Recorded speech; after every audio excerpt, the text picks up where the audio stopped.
నర్సాపూర్ మండలం కాగజ్ మద్దూరు గ్రామంలో rice mill వ్యాపారి శ్రీధర్ గుప్తాకు న్యాయం చేయాలని కోరుతూ రైతులు శాంతియుత నిరసన చేపట్టారు.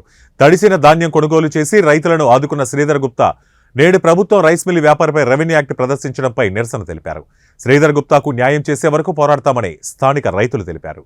రూపాయలు నష్టం చేస్తున్నారు కాబట్టి నాకు ఖచ్చితంగా కలెక్టర్ మీదనే ఇప్పుడు ఆధారం, కలెక్టర్ రిపోర్ట్ మీదనే ఆధారం. దయచేసి మరి కలెక్టర్ దండం పెట్టి మేము ఏంటంటే ఒకటి లేక మీరు సరైన రిపోర్ట్ తయారు చేసి మాకు వన్ టైం సెటిల్మెంట్ కింద ఖచ్చితంగా న్యాయం చేయాలని చెప్పి నా యొక్క డిమాండ్. ఇంకోటి చెప్తున్నా, మరి కాన్స్టిట్యున్సీ కాకుండా మరి మెదక్ జిల్లా నుంచి కూడా వచ్చినట్టయితే కూడా చాలా మంది రైతులే కూడా నేను మరి ముక్కపాయ ధాన్యం తడిసిపోయింది తీసుకోమని అప్పుడున్న ఎమ్మెల్యే మరి మదన్ రెడ్డి ముఖ్యమంత్రి ఉన్నాడని చెప్పి అదేవిధంగా తీసుకో అంటే మరి ప్రతి ఒక్క రైతును కూడా కంటికి రెప్పలా కాపాడినా కాబట్టి ఖచ్చితంగా నాకు న్యాయం చేయాలని చెప్పి కూడా నేను కోరడం జరుగుతుంది.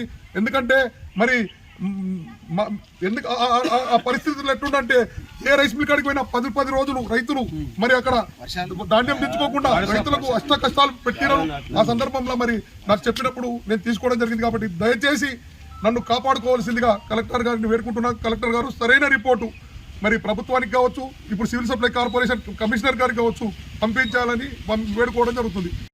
అకాల వర్షాలకు రైతులు నష్టపోతుంటే చూడలేక సిరిదర్శెట్టు ప్రభుత్వం ఇది పాస్ కాదని అనుకున్నా కానీ రైతులు నష్టపోతున్న ఉద్దేశంతో మొత్తం ఒడ్లు ఖాళీ చేసి మెదక్ జిల్లాలో ఉన్న ఒడ్లు మొత్తం ఖాళీ చేసింది. ఇక్కడ రంగంపేట కానీ, అక్కడ పుంజరంపేట కానీ, ఇక్కడ సుమారు చిట్కుల్ జోగిపేట దగ్గర నుంచి ఇట్లా ఒడ్లు వచ్చినాయి. తక్కువ 100 గ్రామాల ఒడ్లు ఖాళీ చేసుకున్నారు. పాస్ కావని తెలుసు, రైతులు ఇబ్బంది పడద్దని ఖాళీ చేసుకున్న దానికి ఆయన అది మిల్లింగ్ చేస్తే మొత్తం ముక్కపాయ అవుతుంది అనమాట. అది ముక్కపాయ అవుతుందని అప్పుడున్న కలెక్టర్లకు తెలుసు, ఎమ్మెల్యేలకు తెలుసు, అందరికీ తెలుసు ఈ ఒడ్లు పాస్ కావని తెలుసు. కానీ అప్పుడు రైతులు రోడ్ ఎక్కుతారు, రైతులు చచ్చిపోయే పరిస్థితి ఉన్నాయి. సరే తర్వాత మేము మేనేజ్ చేస్తామని స్థానిక ఎమ్మెల్యే అప్పుడు మదన్ రెడ్డి గట్టే మేనేజ్ చేస్తాం తీసుకోవాలని చెప్తే తీసుకున్నందుకు ఇప్పుడు మదన్ రెడ్డి గారేమో ఇప్పుడు అధికారం లేరు, వేరే వాళ్ళు అధికారంలోకి వచ్చారు.